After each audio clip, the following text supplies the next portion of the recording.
That's what happened. So right now we are going live again, guys. Life happened. Have an amazing morning. And I was just telling Chad that 2 minutes before or 3 minutes before we go live, my internet went out. What a beautiful thing to be talking about today as we talk about productivity, how to manage stress and how to be productive while we are sitting at home trying to figure out whether we are going to be alive or not in a few months from now. How could we be resourceful? So let me introduce you to Chad.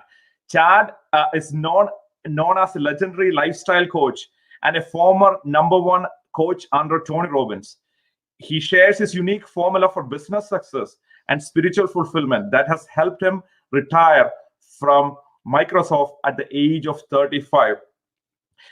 Triumphant as a major sports sponsored Ironman athlete and a coach to Olympic gold medalist, world champion professionals and athletes from MLB, NHL, WBO, and NFL, as well as critical resource to billionaires and financial moguls, achieving extraordinary success around the world. What a beautiful introduction. Welcome, Chad, to our conversation. I would say so too. I'm being super professional. I'm going through the trash because I was just on a show down in Australia. I'm like, I had some really great notes, and then I tossed them. I'm like, hey, wait a minute. So you get to see the inside as everybody else is getting to see people's behind the scenes kind of lifestyle. So it doesn't get any more personal than trolling through the trash, right? So yeah. Thank you. You're welcome, Chad. Okay, so if you guys have any questions as you're listening to this, feel free to put that in the comment and we would get them answered by Chad. And this is a unique opportunity. And if you can either, since this is live streamed on Facebook and YouTube, you could put your comments on YouTube or Facebook, and I would get in and I would be happy to get it answered. So how are you doing, Chad, in this uncertain, challenging times? Well, you can see I have my my coronavirus COVID-19 haircut. I figured I had time to let it grow out if I messed it up, and as you can see, that got a little bit tighter than let's see, according to it's 1993 when I got out of the Marine Corps. My hair has probably not been this high and tight. So, if that's a first world problem, Ruble. So other than that, things are actually really going, I think, remarkably well. Yet, I'll say, I've had a couple of really close calls with some clients in around the world, because my clients are in 12 different countries around the world, and some in Spain. One who was holding on for her dear life and is now on the upswing and getting better. And then I just got news this morning of one of my sister-in-laws, her brother, unfortunately died last night. So, as much as we try to be optimistic and look for what's right, there's a stark reality of some really hard times for people, and losing people is never easy to let go, especially in such a tragic way. So, I try to keep the both of them in balance and prayers for those others that have lost people. And the upside is they're not suffering any longer. So, there is an upside in it, as hard as that pill is to swallow. Thank you for that. And we are sending out prayers and energy for those who are struggling and those who are going through painful experience themselves as well. So here's one question. And the thing is, I want to point out in that, Ruble, is that I see so many people coming on, and we see Instagram. Instagram is actually has the highest depression rate for people in any platform out there, because everybody's just putting, here's the food I ate, here's making this illusion everything's great. Well, you know what? I am extremely blessed. In everything is great, but the stark reality is there is hardship going on around the world, and so we need to keep that into context as well. As I can have gratitude and joy, and yet I can also be realistic, and that's why my foundation has been sending money down to Guatemala, where we have a compound. I've been there for 18 years now. and they're on lockdown today. So we've sent down money so they can get food. I mean, stockpiles of food for the elderly who can't leave. So I want to keep it real. You know, I want people to understand that we can still be optimistic despite having to make tough decisions and despite having to accept some hard realities. Got it. So, Chad, let's start again with a question about what does this mean as a collective, as a group of human beings living in this planet on 2020. What do you see as the meaning of what is happening right now? Well, I think it was Lou Holtz that said, "A defense is what you see when you take your eye off the goal line." And so it could have been the Packers former Vince Lombardi. I don't remember exactly who said it, but we have a choice what we want to focus on, and that's essentially what I see going on right now. Is you have two different camps, and you have the camp of what is my goal and my objective. And what that's allowing people to do in that, Ruble, is say, am I just activity-based? And activity is kind of like an octopus on roller skates. There's a lot of movement, but not in any particular direction. And it can be awfully entertaining, but it usually comes quite short of achieving your objective. And so those that are disciplined, those that are focused, those that are clear are able to see the goal line. They're able to understand what their objective is with clarity, and they'll continue to get resourceful, to continue to build their playbook, if we were looking at a sports analogy, so that they can juke and jive and still achieve. The other camp is really kind of in a place of understand we have generations that have never had to experience discomfort for an extended period of time. And so with my former military hairdo here, I have a unique understanding of what that means to get comfortable with being uncomfortable. And being in the Marine Corps, you get that. Having two foundations that are global, you go into developing parts of the world. And so those that as Sun Tzu would say, is do today what is difficult so you can do tomorrow what others can't or what's impossible. Navy SEALs adopted that. It's part of Smoke Jumpers Creed, I think, for forest firefighters, etc. So those that have prepared aren't going to pretend that it isn't painful and difficult, but they're prepared to still go through.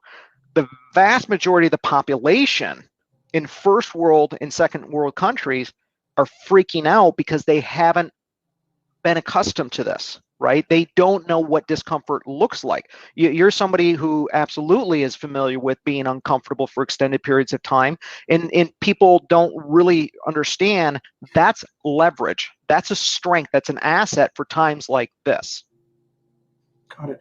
So what you're saying is, we could define our own meanings of what is happening right now. It's going to be painful for everybody, but you could be ultimately resourceful and figure out a way to move forward in spite of the pain. Not denying the pain and saying that everything is great, but accepting the pain, figuring it out, and let's plan for a better future. And those who have gone through some sort of pain in their life or a discomfort, your word was getting comfortable with the stress or getting comfortable with the uncertainty. And if you are able to do that, and if you have gone through in some element, for example, if you have gone through some element of uncertainty in your life, financial, in relationship, or in any area, you could actually use that as a tool to navigate, as a map to navigate through this uncertainty. Yeah, and you use the word certainty in there, and the reality is the only thing that you can have certainty on is how you choose to show up. Everything else, at best, you can influence, but you can't control your environment. You can't control other people. Eleanor Roosevelt said, no one can make you do anything without first gaining your consent.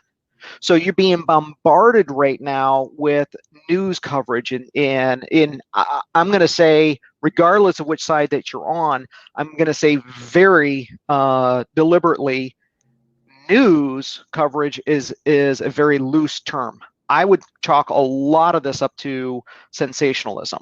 Okay, I was an elected official for 10 years. I retired from Microsoft. Trust me, I know what it means to report just enough to be truthful, but not telling the whole story, right? So there's various levels of truth. And so we have a responsibility to decide what level of truth do we want to show up with. We have absolute truth, which is, true across all the board entirely. And that would be like, there has never been a man that has gotten pregnant. That's an absolute truth. Doesn't mean we won't figure it out down the road or who knows what, right? I'll make a lot of money if that happens for me. Second is are you planning to do this as a service that you provide to people? Yeah, I'm done having kids, man. I'm good. Okay, go ahead. The second is really understanding that there's relative truth, and that's our personal truths. And it's our responsibility to trust that people have good intentions, but we have the responsibility to verify that that information is appropriate, is applicable, and is trustworthy, right? That's our responsibility. Anything underneath that becomes shades of truth, deceitful, and omissions, and all those kind of things. And so as we're doing this, we really need to be clear, what are we in control of? Second in that is Eckhart Tolle said that, if you ever read, I don't remember which one of his books, but if we're resisting, physics says force is met with equal and opposite force, right? And we're doing this, it's tiring, and finally we're like, okay. Well, what you're doing is exerting a lot of energy to stave off. The opposite then is then we accept and we start absorbing everybody else's toxicity and junk and in scarcity mindset, right? So when we're talking about certainty and control, what we want to do is we're like, no, I'm not going to live in scarcity. So we're resisting and doing this. The opposite is fine, I'm going to give in. Well, now you just gave up your power as well. So as Eckhart Tolle would say, is what we want to do is simply acknowledge it. So when I was doing Ironmans, my first Ironman, I was exhausted at the final leg of the running. And in the first mile, I was like, I feel like I'm wearing galoshes on my feet. I just want to quit. And I actually thought of Tolle, and I said, he uses the example of just imagine a globe, the world in your hand. You're not that world.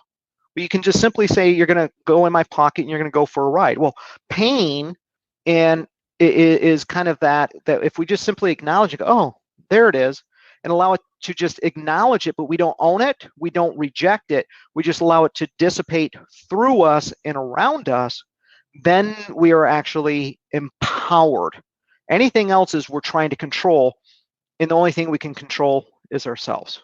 So there's a long explanation of, in business, how we need to choose to show up despite the realities of whatever's going on around us. Got it. And I love the fact, by the way, I love Eckhart Tolle and his work. I mean, I consider him one of the top teachers of this generation. So, and oftentimes, some people say that he's like hypnotic voice, and people go to sleep listening to him. But I love it. I mean, I'm like pausing, like listening to his books. I don't read anymore. I'm illiterate. I listen to books. So I would pause. Oh my gosh, what did he just say? So if you haven't read one of his books, Eckhart Tolle, please go ahead and read them. By the way, good morning, Madhimol, Arun. Thank you so much. Yes, we have to identify our own power. Thanks for your comments. Absolutely. And once you are able to identify our own power and acknowledge the evil or the darkness in front of us,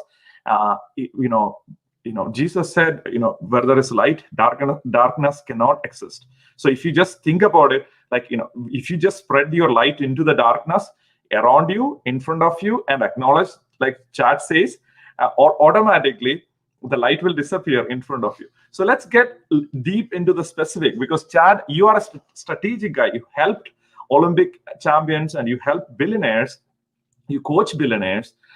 So I want to know, we will talk about productivity in a second, but even before that, I believe that when people are stressful, they are not able to produce much more, than, produce a lot or get a lot of results. So what do you do? What are 3 things that we could do to manage our stress right now? We are at home facing the emotions of the partner, the teenage children, probably, and all this drama is activated in some level. Maybe the grandparent is at home, something is happening. So when we have this relationship dynamics, the social dynamics, the uncertainty, the fear, all of these things combined, how do I manage stress at this point?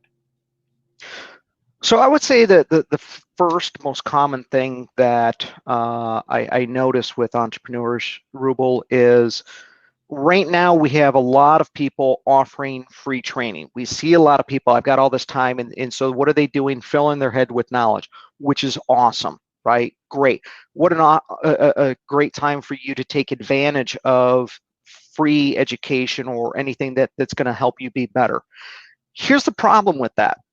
At the same time, you can have all the knowledge in the world, but if you have dysfunctional systems, you're going to continue to struggle. And so I think it's an insult to train teams or to train yourself in all of this, the skill set and knowledge. But if you have a dysfunctional system, it's a total waste. So the first is to really kind of take a step back and ask yourself, do I have world-class systems to support the objectives and the outcomes that I want to receive? And so what we're seeing is, as people have moved from this environment to a home environment, dysfunctional systems are becoming very evident and glowing of where they are in terms of, do they dress up for work now that they're not at home, or how many are tuned in right now in pajamas? Hey, you're not on camera, no judgment. The question is it allowing you to influence and control your emotions and your meaning so that you understand what your objective is, so you're productive, okay? I also see that often many corporations, many companies in large and small have lagging indicators. How much revenue did I make? How many sales did I make? How large was my paycheck? But this is the opportunity, again, for us to take a step back, as part of that world-class system is to identify what are your leading indicators. And a leading indicator is how many appointments with coffee do I need to have in order to actually create a quote, and then that turns into an actual new client or a sale, right? It's what is the amount of work you need to do in order to generate that result. And so if you're not seeing that you're having results, you want to take a look at your funnel of how many prospects do you need to reach out to turn them into a client. How many phone calls do you make if you're a financial advisor in order to sit down and have a meeting that turns into a client, those kind of things. So if you don't know what a leading indicator is, it's probably a good leading indicator of where you might have a gap that you want to go out and just type in leading indicator measurement. And there's a number of ways for whatever your profession is to be able to say, oh, this is the work I should be doing so that it is effective. Third in that is what I'm going to call is Pareto's principle, the 80-20 rule you've probably heard of. And that rule says that your top 20% of your clients generate 80% of your revenue. Let me say that again. Only 20% of your client base generates 80% of your revenue. The opposite is true then. And that means 80% of those that are on your client roster are only actually adding 20% of your revenue. And so when you get up and you want to be productive, keeping your eye on that goal line is to look at those leading indicators and say, who are my top 20 creme de la creme clients? And how do I make sure that I keep them really happy so that I continue to serve them, because they're making up 80% of my ability to continue to have stability in my business. Does that make sense? Yeah, it does. It does. Okay. So remember that, guys, 80% of your business is coming from 20% of your people. And 80% of your pain is coming from 20% of your customers too. So, that being said, let's talk about most of the people who are listening here are business people, but sometimes there could be spouses of this business people listening in. And what if I'm a home dad or home mom, somebody who lives and stays at home? I'm not working. I'm just supporting my wife to do business, or my husband to do business. What do I do if that is a case? How do I be productive and be emotionally balanced and attuned while I go through the situation that is challenging? So I kind of pioneered back in 2006, 2007, just before the Great Recession happened, okay? My wife and I made a conscious decision that as the man, and this was, not the common thing back then, seems like just yesterday, and I think back, I'm like, that was what, a long time ago for me. So I made the decision to retire from Microsoft. We were in a financial position where we were able to do that and be able to walk away. I knew that I was not going to be a long-term corporate person. I learned that when I was in the Marines, when they were like, Cooper, you ask way too many questions, and they're the right questions, which is the problem. So nobody likes to have to answer a question that they know is going to be well, yeah, that makes sense, but we can't do anything about it, sort of thing. So I made the decision to walk away so that I could be the primary caretaker for my son. Now, that being said, I still had a part-time semi-retirement role in the financial industry. I went and got all my SEC licenses. For those that don't know what that is, securities and exchange licenses. So with that, what's really important, whether you're in the business world or you are a supporting element of your family, each of those roles, you wear multiple hats. And so it's important just to acknowledge, look, I have a healthy relationship with schizophrenia. I know I wear multiple identities, okay? And so what I chose in that is to create the identity as super dad. It wasn't father, it wasn't dad, it wasn't daddy, papa, whatever.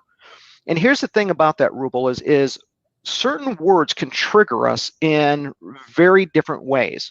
So if I grew up in a household where father was abusive or dad was a something that whenever I heard that gave me negative feelings, that's not very empowering for me in my relationship with my son. Super dad, by the way, is not the kind of identity where I'm going to be sitting on the couch drinking beer, eating bonbons or ice cream, eating pizza, and watching a football game. That's not what I would envision as super dad. So I got really clear on using empowering titles and identities for the roles that I was in. Okay, just like in the Ironman circuit when I was major sponsored, that was Green Lantern. Now you say, why Green Lantern? Because it was my favorite superhero. He could create anything out of his stupid green ring, right? So if I needed faster shoes, I could just manifest faster green running shoes, kind of thing. So it's important, whatever role that we're in, that we have a really powerful, the strength of the purpose itself, connection and identity with that activity or with that role. So if that's in my business, that role as an executive coach is bodhisattva. So I thought Jesus was maybe a little too tall order in that. So I went with bodhisattva, who is, a wise elder, wise sage kind of mindset. So the first thing that you can do, and I could give you a bunch of tips, but I will tell you, it's not your strength that holds you to your purpose, meaning discipline. It's the strength of the purpose itself. So what is your purpose in that role that you're going to be fulfilling? That alone is going to move you from just activity to objective, and the impact will be profound. I mean, that's profound, Chad. Guys, understand this like deeply, that so now we are, instead of changing your behavior or attitude or beliefs or values, you're changing the way you look at yourself, changing the way you believe about yourself, which is your identity. So what Chad is saying is that he's asking you to create an identity. If you're a mom, you could be a super mom, or if you're a sister, you could be a super sister or a super athlete. So whatever it is, that you can create an identity, and once you create that identity, you will work in consistency with that. That's a profound idea. And a fun question: do you have for each of these identities? Let's say for super dad, what's your superpower? Do you have a superpower for it? Yeah, for super dad, the superpower is really presence. Okay, so many times, Ruble, I see many parents, I would say probably the vast majority, would say they wish they had more quality time or they had more time with their kids. Yet they take them to band practice or sports practice or to whatever. And on the calendar, if it's even on the calendar, is like drop off kids at school or soccer field or whatever. And instead, we have an opportunity in that experience. So I had the privilege until my son went to high school, and it was like, Dad, stop holding my hand. It's not cool. I got this, right? So it happened before then. But I've had the opportunity to be able to walk my son since he was in preschool to his school every single day. Now, you could look at that as a sacrifice, or you can look at that as an opportunity in having gratitude. I tend to look at it as both, right? There's a cost and there's a reward for everything we do. And so as Super Dad, it wasn't about simply being physically there and mentally checked out. And so how many of us, as we're sitting in the car, not very many today, but traditionally, or how many of us are sitting at home and we're physically there, but mentally we're not even in the room? Mentally, we're thinking about that email that we're waiting for, or making phone calls, or trying to play catch up, whatever it is. And so the superpower that I have as Super Dad is presence. Is that when I'm committed to whatever activity, is that I'm fully present. Just like right now. Right now I have, you can see, I have this little light that when it goes on, it tells anybody else outside of the door, shh, I'm live on the air, right? So that I can give my full and undivided presence to you and in our audience today. Absolutely. That's incredible. So guys, go ahead and design your super identity, or whatever identity that you want to be best in your field. Because we are learning from Chad Cooper, who has been a coach for Olympic athletes and billionaires. So he knows sports, he knows business, he knows money. He worked with like NFL players and like people from different levels of life in business and professional. And I know some of the people that he worked with. It's pretty amazing, right? So real quick on that, Ruble, let me just. Folks, here's a freebie. You can get this out on Amazon. It was like $10 or whatever. My wife got it. Because here's a realistic challenge many business owners are having. Look, by the way, the LEDs change colors. So you kind of get mesmerized. You're getting sleepy. But here's the thing with this. How many of us are being challenged right now and being interrupted by our kids, and we just lose it, right? I mean, we're at week 3, week 4 for some people, and you just are at your wit's end. Telling people something is not the same thing as them seeing very simply, oh, don't interrupt Dad. He's not in Super Dad role right now. So this is a really gentle and powerful example of how we can show up as our best in front of our family and use that language because it matters. They're like, oh, I get it. Yeah, and just to give you some background story about this actually, his wife bought this to shut him up, but she gave up on it and then, gave it as a gift to him. I'm kidding. Okay, so here's the thing. We have only a couple of minutes here. So, and you look very fit even in this challenge. So tell me, how do you start your day, and how do you stay fit, and physically when we are going through this challenge? Well, as you know, Ruble, last year I actually snapped my Achilles 100% at the bone. And for people that don't understand that, that means that's a career ender. You're not going back into your professional sport. Or, for me, I didn't walk for 6 months. And again, that's a choice of gratitude or victim. And so right now, having powerful identities allowed me to either choose to tune into scarcity or gratitude and joy in what I'm able to do. So I saw that time as, wow, God's telling me to be still, and I don't listen all that well. So he's like, Chad, you need to pause. Chad, you need to slow down. Chad, okay, fine. Wow. Okay, got the message. 6 months on my butt, right? So in that, I learned a whole nother level of patience. I learned to be grateful for stillness and what it offers. And often we think in fitness, it's all about doing. The question is all your doingness right now, if there's one thing that I've noticed from people, Ruble, is that they're starting to realize, who do I choose to be in the midst of whatever I'm doing. And so in that, I learned, am I a runner? Well, I can't run. So I'm an athlete, which means maybe I go swim, maybe I do some yoga, maybe I do some meditation. What is it that I do? So part of your physical fitness is largely in proportion to your mental health. So I've seen like people who are super strict on their diet, and they're like, oh, I don't eat any. I'm like eating a Dorito going, man, this is delicious. And I don't have the cortisol levels, even though I eat in moderate terms. I eat what I enjoy within reason. People who eat healthy, who are super, work out to a large extent. Trust me, as a former Ironman, I was super fit. I was not healthy. And so we need to define what health is, because it's here, and it's here, right? It's body, mind, and fitness.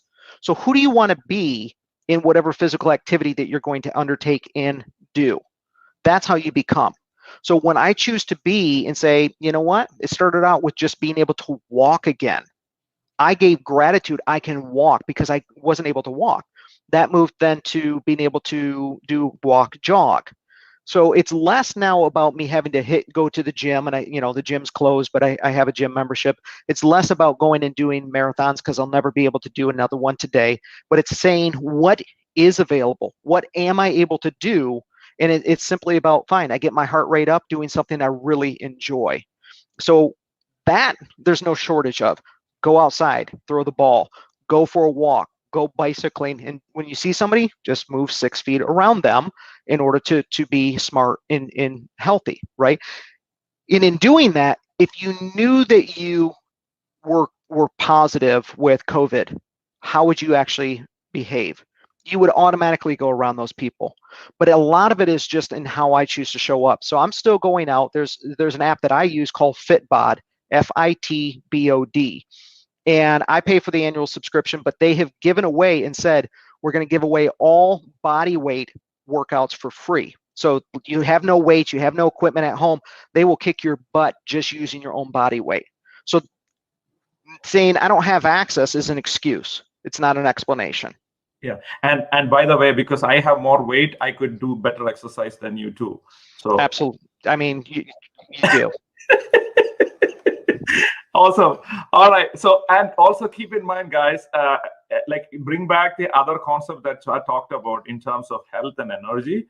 Build an identity for your health and fitness as well, right? Just like Chad was talking about building an identity for the key areas of your life. So we have been talking with Chad. Go ahead. You wanted to add a final comment before we? Yeah.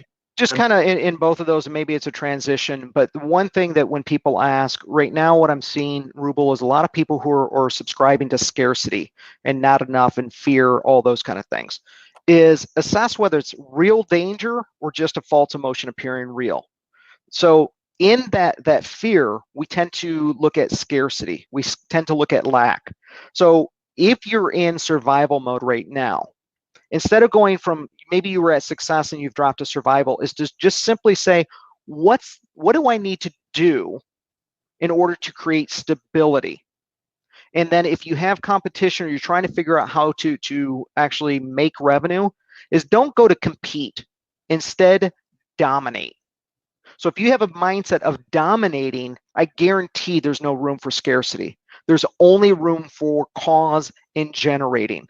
So are you living in the effect and sucking and taking what resources and accepting what you get, or are you actually generating and getting what you accept? That is the mindset of somebody who dominates. And I guarantee if you have the mindset of dominate, your world's going to look a whole lot better if you're persistent in that mindset. Yeah, what a beautiful message to end this interview with Chad Cooper. So dominate, like for example, right now, multi-billion-dollar companies are shaken, and then many of the industries are not going to be around anymore. New industries are going to be created. This is going to be one of the biggest events of our lifetime. So take this opportunity to see and start asking a question: how can I dominate and be the pioneer, be the top company in my industry, and be the most innovative, be the most creative, be the most influential, impactful organization in my industry? And we were talking with Chad Cooper. He's a legendary lifestyle coach and former #1 coach under Tony Robbins. And he worked with MLB, NHL, WBO, and NFL players as well as billionaires. Chad, it is great to have you on. Thank you for your wisdom. Thank you for all the things that you shared with us. I have like so many more questions to ask, but I wanted to limit it to like 35 minutes, so this way it's easy for people to listen in. And we will bring you in later to ask you many more questions in the future. Thank you. You got it. Stay safe, stay empowered. Sure. Thank you. Bye, guys.